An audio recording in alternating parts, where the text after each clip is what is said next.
thank you so much for joining another one of my YouTube videos. I'm so excited to be here with a new video. This week I have Seun with me. Seun is a very, very, very successful pharmacist, doing an amazing job here in Canada. So Seun, tell us a bit about yourself. You know, obviously we know you're a pharmacist, but like, you know, what sector you work in and things like that. Thank you for having me. So like you said, my name is Seun, and I'm a pharmacist. I studied in Nigeria at the University of Ibadan, and I moved to Canada November 2017. Yes. So it's been over 3 years since I moved. And yeah, it's been quite a journey, like you said, the transition, the exams and everything, but it's been worth it, and it's been quite an interesting one. Yeah. So I studied pharmacy at the University of Ibadan in Ibadan, which is in Oyo State in Nigeria. And I did practice in Nigeria for about 2 years after school, where we had to go through, after school, you have to go through 1 year of internship. Yes, yes, after school. So it's like 5 year of pharmacy school and then 1 year of internship. And well, then I practiced in a community pharmacy in Lagos. So I was actually going to say, I think you didn't obviously mention that you are a pharmacy manager as well, which is really amazing. I think it's amazing because a lot of people, especially international pharmacy graduates, and maybe some of the newer ones, but it's very like aspirational to see somebody who was an international pharmacy graduate, did go through those journeys or that pathway that, you know, we all had to go through with exams and everything, Yeah. is doing pretty well. So you're a pharmacy manager, and I know that it's something that you are also probably like quite new to and stuff. So how was your journey? Yes, I am. How's the journey to getting there and like, you know, being an international, I know we'll get into this a bit more later, but being an international pharmacy graduate, you know, get into that point of, you know, being a manager in a new country. How was that? How did that feel? Was it scary? Was it like, oh my God? So yes, like I said, I moved in 2017, and then I started the PVC exams, which are the Pharmacy Examining Board of Canada exams, and I took my the first expert EE, which is the evaluating exam, and I took that in January of 2018, and then I had the next exam, which is the MCQ and then the OSCEs. I was in Ontario, but then I moved to Alberta for my OSCE. So I actually didn't make my first OSCE exam. So it's not been all a smooth journey so far. So yeah, I didn't pass the first OSCE and then I had to take it again. And through that, I moved to Alberta. And when I got here, the process is sort of different. The licensing process is different in Alberta, different from Ontario. So I had to go through about 1,000 hours of internship. And during my internship, you have to do it depends, 3 different pharmacies or 2 different pharmacies. But I did take my first 900 hours in a pharmacy. And that was where I actually started making the relationships. So it was through there that I met my boss who I work with now. And well, I did want to learn, and I was also trying to pass my exams. I didn't want to have to fail again. So internship really requires you practicing basically to be a pharmacist. So you have lots of direct patient contact, all under direct supervision, but you are pharmacist in training basically. So it was a good time for me to learn and build relationships. And so I did that. And then I moved to of town for the last part of my internship, which I did, and then I was there for a year and a half, and I was a pharmacist out there. And then I was going to move back to Calgary, and well, I was thinking about it moving back, but I wasn't sure yet what pharmacy I would be or where I would be moving to. And then I got a call from like the pharmacist that I worked with while I was an intern, and then he called me and said, I have a job for you. Are you back to Calgary, or would you like to come? And are you interested in talking about it? I was like, oh, okay.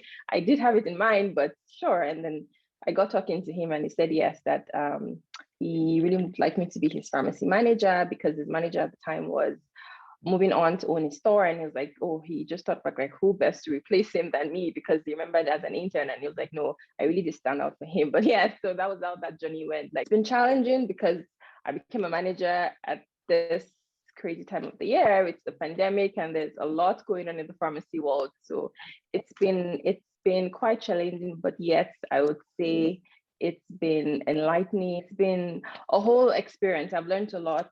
I have I've learned new things. I think we've really like jumped right into the middle of the conversation, which is really good. I feel like you listening to you has helped even me, like to it kind of reaffirms like the things that you think in your mind about like the journey that you're on, you know, as scary, Yes. as challenging as like, oh my goodness, like it still reminds you that like, I mean, I'm sure I have a couple of people who are believers that watch my YouTube channel, and, you know, just reminding ourselves that things do fall in place. God makes things work together for our good. So inspiring to actually hear that. And I think it's also inspiring because a lot of people who watch my channel or who follow me on Instagram know that I talk a lot about stepping out of your comfort zone. And although I think some people look at, you know, maybe people who move from the States or from England as, oh, you know, you guys are coming from countries that may have like some form of structured system, so it's easier for you. But I think anybody moving from anywhere, it kind of is stepping out of your comfort zone because it's a different environment. I've had a lot of people on here who, you know, I mean, the last pharmacist I had actually also moved and then done the exams. But I from the timeline you talked about, I can tell that you moved and then you did the exams. So I want to talk a little bit about that. Was that something that was quite scary for you? Because I feel like for me, I would have never moved and done it. I kind of done it the other way around. So I was like in England and I would come in the summer, do the exams, go back to England, keep working. Because I'm that kind of person who's like, you know, you have a plan A and you like trusting God for that plan A to work, but you also have a plan B just in case. So just in was my case. plan. I know. Just in case I don't pass this PVC exams, I'm going to go home and just keep working. So at least I have a job back at home to fall back on. People who move and then do the exams are really, really, really, really like trusting and putting their whole, and that's how faith should be. That's what faith is, stepping out regardless of what, you know, the situation or circumstance may turn out to be. So how was that for you? Was that scary? Did you think that you were good? Because I know some people who also move, but then they're like, I don't actually know if I'll work as a pharmacist because I don't know if I'll pass the exams if I do it, but I know I want to move, kind of thing. So how was that? Would you recommend people do that? Was it scary? Was it worrying? How was it for you? Well, I know that, like you said, you came and you had to go back. I know now since the pandemic, it's actually quite easier. And most people are just doing the exams online because then you couldn't even take the exams online. So you actually had to be here. So, but now I have friends who are actually back home in Nigeria and are taking at least the first exam, which is, they're so lucky. I'm like, you don't know how lucky you are because you still, like you said, you're home, you still have your job and you just take the first exam and even the MCQ, and then you can then decide to come and then you take the OSCE, and by then you're basically almost done. But yeah, back then when I arrived, well, I had a plan. Basically, I knew that this is what I had. Well, I had no family here at the time. I came alone and I was actually stayed with like family friends. So it was like, well, the goal was to that was my motivation. I had to settle down as fast as I could. So like, well, this is what I have. I'm a pharmacist. That's all I've known, and that's what I studied. And so this is the pathway. I know what I need to do to get where I want to be. So I paid for my first exam even from Nigeria before I got here. So I already had January 2021 in mind when I arrived here, January 2018. Yes, when I arrived here in November 2017. So I really had 2 months basically to study. I had tried studying while I was in Nigeria, but that wasn't quite easy when I knew I had to move and pack. So anyways, while coming here, I had that goal in mind. And so I just went straight into it. Like you said, it was scary because I had a study group for about 4, and then we would study together. We met each other basically just when we moved here, and we studied together. It was basically study in the morning, study in the afternoon, study at night, and then I had no life. I knew that that's what I had to do to settle down as fast and as soon as I could. Not to say that every other person doesn't have a plan. And like you said, these exams are actually like you need to have faith. You need to trust God. You really need to pray because you could study as much as you could, and yet anything could just happen. Like you said, like my first OSCE, like I was ready, but I was just super nervous, and then I just blanked out in most. But like anything can happen, and so you just there's a lot of faith involved, and you just have to trust God and pray. I'm a Christian, so for sure I would always put God first in whatever I do. But it was a scary journey for sure. While I took my exams, I had the opportunity, I'm going to take it as, yeah, it was an opportunity to actually volunteer at a pharmacy, which I want to believe helped me. It did help me. Like you said, it's a totally different structure back home in Nigeria. The structure here, or the process, everything is different in the pharmacy world. So being able to volunteer in a pharmacy, I think I used to go 2 days a week. And so that really helped me, because I could read about the pharmacy laws, or the pharmacy. We had so many, I'm trying to remember what EE was, but yes, and then I could relate. And most times, like I remember then in my study group, people like, oh, Shani, I don't want to work in the pharmacy. Oh, we're reading this, at least can you explain like how does it work? And so for sure, it helped me. It helped build my confidence. I was able to visualize and really see most of the things that we were reading, and I could understand how we all played out here in Canada. Then I know that I know so many people who didn't actually even step into pharmacy while they took all of their exams, and sure, they did make it, and definitely you can make it without even having been here. But that's what worked for me. But when we talk about the transition process, especially I came in alone. I wasn't married then, but I know that coming in like with a family and all could also be a bit challenging, because the exams need a lot of focus. They do need focus. It's not easy balancing a lot of other things like work, having to work while you're taking the exams, unless you have the rare opportunity to not work at all, and then you can take them all like back to back and just get it done with. So if everyone will have to basically know what works best for them. But like I said, if one has really nothing more that would distract them, they could also as well be here, and if they could volunteer in a pharmacy or get, I guess, work in a pharmacy as an assistant while they take the exams, that also has its good sides as well. But definitely being able to do it from Nigeria is a plus. I didn't get the opportunity to work in a pharmacy before I took the exams. So, but I've had pharmacists on here as well who have had that opportunity, and it definitely helps. It helps with the drug names. It helps with knowing exactly. A lot of some of the questions in the exams, it's very like, I feel like the exams are very tailored to Canadian graduates, obviously. So I know.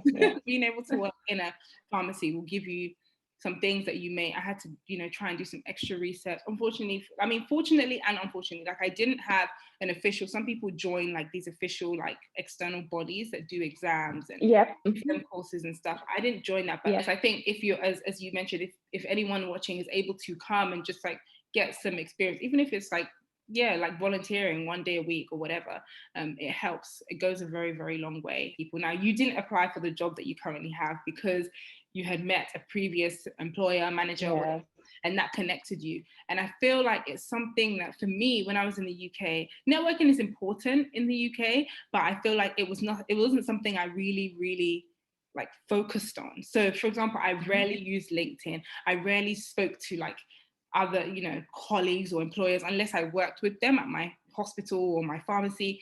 So like how was that something that you were used to in terms of like even just networking outside of your regular job? Like did you do any of that to get connections when you got to Canada? Yeah, so well, I would say networking definitely did help me from when I came. Like I said, it was a rare opportunity for me to get a job volunteering in a pharmacy then in Ontario. When I came, I was in Brampton.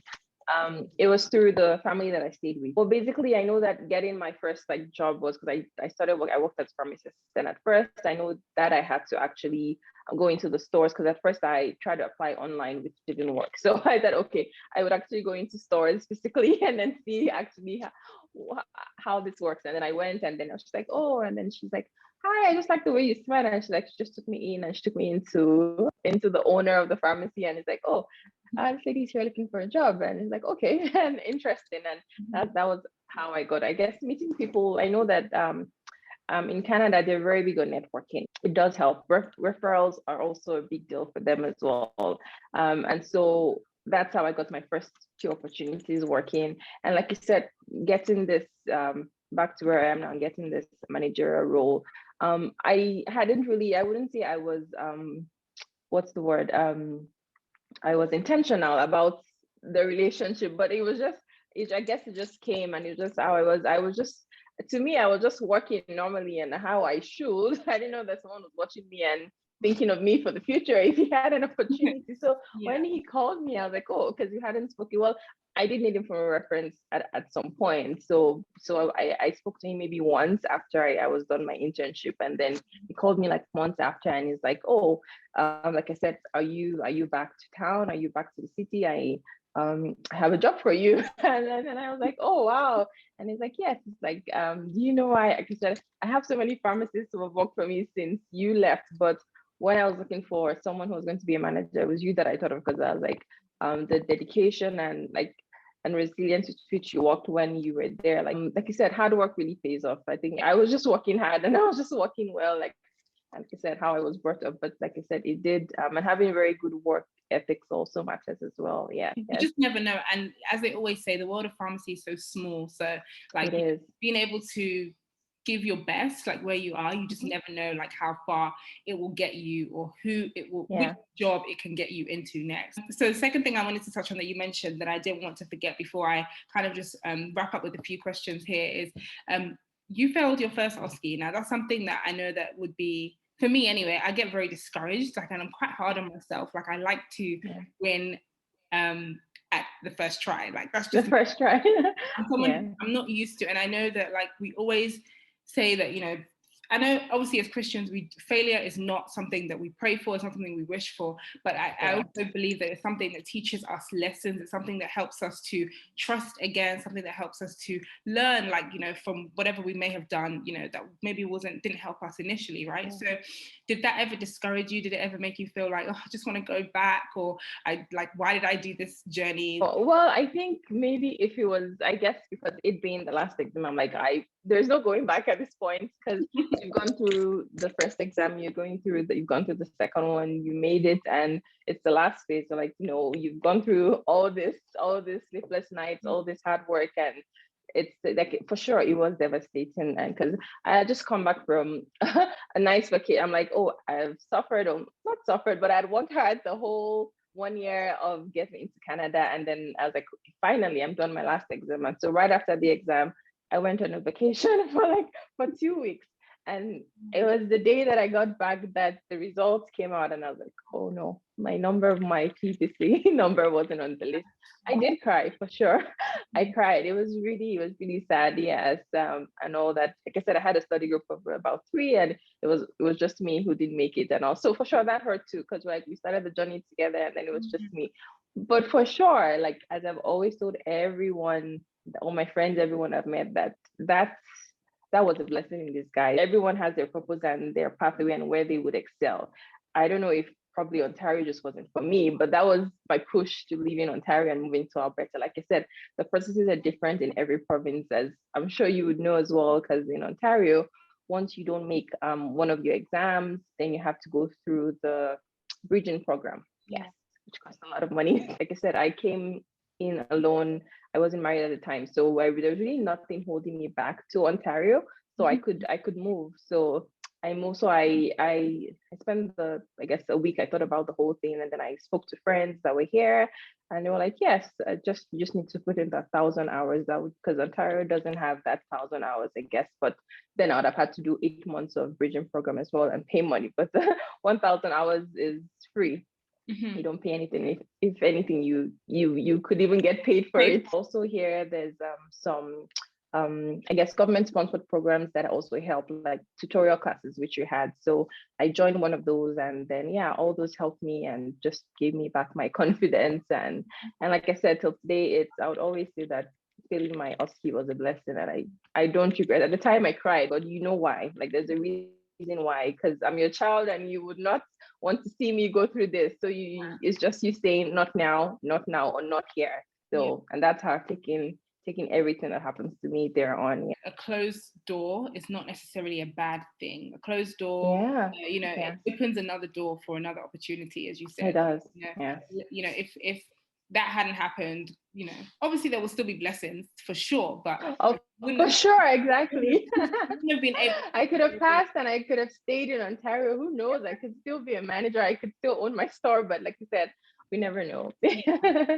So just a few questions. How long would it take somebody to go from, deciding that they want to do it to, like, how long would you say, like, to be licensed, if you didn't have a job and you just wanted to study and do it, like, is it possible to do it in a year, do you think? Yeah, for Nigerian grads? lots of factors would determine how long it will take, but yeah, like all things being equal, if you were to take the exams and you had nothing distracting you or no reasons to stop and take a break, we know the exams are done twice a year, so they could probably be done in, if you did say a January EE and then a May MCQ and then, or MCQ and OSCE, you could actually get it all done in a year. Yes, if you even wanted to split them, you could do the January EE, the May MCQ, and then the November OSCE. So but definitely, yes, you could get them done in a year. Very study focused year, no social. I know, exactly. What would you say in regards to, like,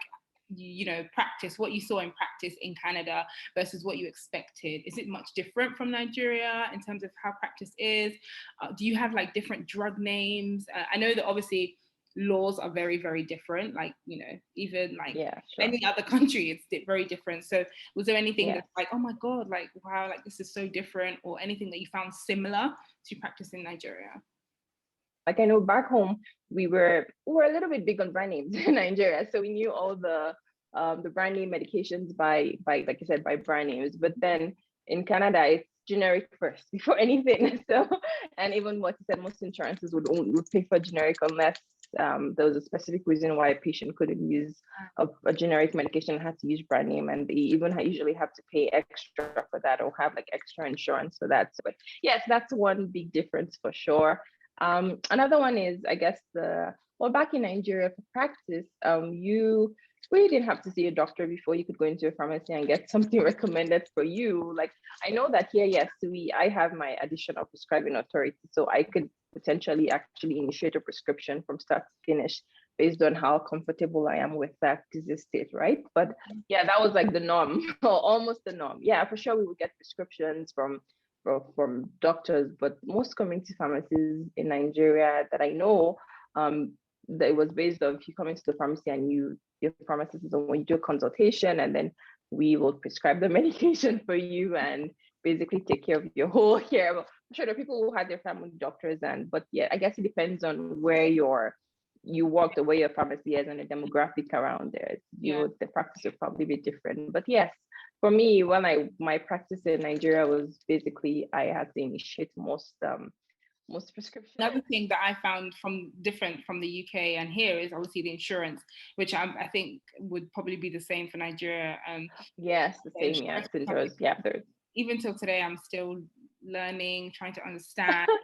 I know. Oh God, insurance is like it's the worst part of working in a community, a retail pharmacy here. Yes. Yeah, definitely. And I think, funnily enough, now that I work in hospital, I feel like it's still something that follows you into hospital. Oh, you still have to. Yeah, you still have to do that. Oh, okay. Admit a patient if they're on a drug that's not like part of the hospital formulary, you'd have to does the patient have insurance, because then if they do, we can get it from because we have a community pharmacy linked to the hospital. In the pharmacy. Okay. If they don't have insurance, then we have to look for compassionate supply and all these things, and then like retail stuff nightmares. So I'm coming back and like, this thing followed me into hospital. I know. It's one of the biggest differences, I think, for anybody who maybe coming from the States might be more familiar with it. No, because I think the States, it's almost the same as here. Everybody, they also have their own private insurances, so they have to know how to do it. Okay, so just a couple of last questions. So wanted to talk a bit about the extra prescribing authorities. So obviously in Alberta, pharmacists have extra prescribing authorization, and allowed to prescribe. As you mentioned, you can prescribe for a patient from start to finish depending on how comfortable you are with that. Is that something that you have found beneficial for your patients? Is it something that you found daunting for you as a pharmacist, or is it easier for you to kind of be able to do that and follow up with patients yourself? But it definitely is a lot beneficial for patients, especially during the whole heat of the pandemic, when that was back early in the year, late last year when patients couldn't even see doctors at all, and most doctors actually stopped seeing patients or was mostly virtual and all that. So most patients would had to really depend on their pharmacies for prescriptions. And like you said, I do I'm because I know here in Alberta, so after you needed to have been practicing for at least a year, and then you could then apply. So as soon as it was my 1 year, which was October of last year, I gathered all of my, because you have to submit documentations of like cases that you had basically prescribed for sure under, because you didn't have the APA then, so it had to be under supervision or through a doctor or your own recommendation. So I had everything done and submitted right on my 1 year mark, and yeah, I got that. And so far I am always happy when a patient is like, oh my god, thank you, because I just couldn't get it to see a doctor. And then for sure, like you said, I believe that as you get better and practice more, and you get, I guess, more comfortable with wider disease states, you can do much more. For sure, like I said, I only would prescribe for something I'm very disease state that I know from start to finish, and that I can follow up on, know what to check up on. And I would, because we do our continuing education, I would tailor that too and say, okay, what new disease state do I want to go deeper into and be able to actually help patients in that aspect. So it is definitely a very good extra authorization that we have here. And I know that it's been helping patients for sure in Alberta. I know that other provinces are following suit. I know that Ontario now. I'm very, very, very pro Alberta, because I mean, the UK, sorry, I brag a lot about the UK because number one is where I grew up, and number two, I just find that medicine, healthcare is so much more advanced there. And I find Alberta is really the only province that I see that mirrors kind of that progressive, like, you know, I don't know what to call it, like just progressive medicine. I don't know, advanced medicine, if that makes sense. And I think that Alberta is one of the provinces that I feel that really, really, you know, regards pharmacy as a profession, that it's able to do more than just, you know, be a community pharmacist. So dispense medication. Exactly. So I feel like I mean, for me anyway, my recommendation is anybody who is just coming in, like, look into Alberta, even other provinces as well, like near Alberta, like, you know, I would look into places like, you know, Saskatchewan, and if you don't mind living in cold places. My last question is, what would you, if you could give advice to any newly graduated is that a word? Like new grad, Nigerian graduate who has a desire to come to Canada and really just, you know, pursue a great career, what would be your word of advice for them? Well, I would say for sure you want to be laser focused on your plan and what you really want to do, and what I know that for sure retail pharmacy is like the very common that everyone usually would go into before they decide, okay, maybe I know this is not for me, I would go into hospital. But I would say have a plan for sure, and for sure, if you're a person of faith, be prayerful so that your plans actually come into reality. And I would also say you want to definitely network, and as you go on the journey, you want to meet the right people, ask questions for sure, know what is out there, and see what could be out there for you. Basically, be open to change. You know what I feel like for pharmacists to be, I don't know if it's the profession or because it's the same, like even my friends, if you're in the UK, if you're everywhere, we are very conservative, and it's very hard for us to just leave that box that we're in. And so we don't want to move into other areas. I don't know, maybe tech, maybe other things, because right now I see a lot of pharmacists are going into tech and all that. I'm like, okay, should I look into this? But I'm like, no, I think I'm just gonna die here. I think I'm more of like direct patient oriented more. But yes, so basically there is a lot out there, and I would say like we really need to stop boxing ourselves into this small box that everyone puts us into. Basically, there's a lot that we can do. We're sure this pandemic has shown that we're definitely very important in the cycle of care of patients. And so we just need to just make our mark, and just let everyone understand that for sure we're very important, and it's a profession should not be watered down at all, for sure. And like I said, to just be open to change, open to new opportunities, and like I said, be focused for the exams. It's doable. I know that everyone has like a different opinion. It's hard, is this, but if it is what you want to do, then just put your ears to every listening to the good stories, don't listen to the bad ones, because for sure. And I know that like not everyone everyone has a different pathway. Not everyone may want to get licensed, but I also do know that at least having the license is always an open door to a lot of opportunities. So if you can, I think it's what you want to do, just be focused on it and just be very, very positive. But Thank you so much for joining me. I really, really appreciate it. Thank you for having me. Thank you so much. And are you happy for people to contact you on LinkedIn if they wanted to reach out? Sure. Yes. We'll put all LinkedIn details in the detail or comments box and things like that, so people can reach out if they wish to. But I really, really appreciate you taking your time out of your evening to spend. Thank you. I've learned so much from you, and it's really, really inspired me as well to continue. So yeah, appreciate the work that you're doing, and like, you know, being able to inspire other people who are coming from other countries to, you know, do something here. So yeah, thank you very, very much for that. Thank you.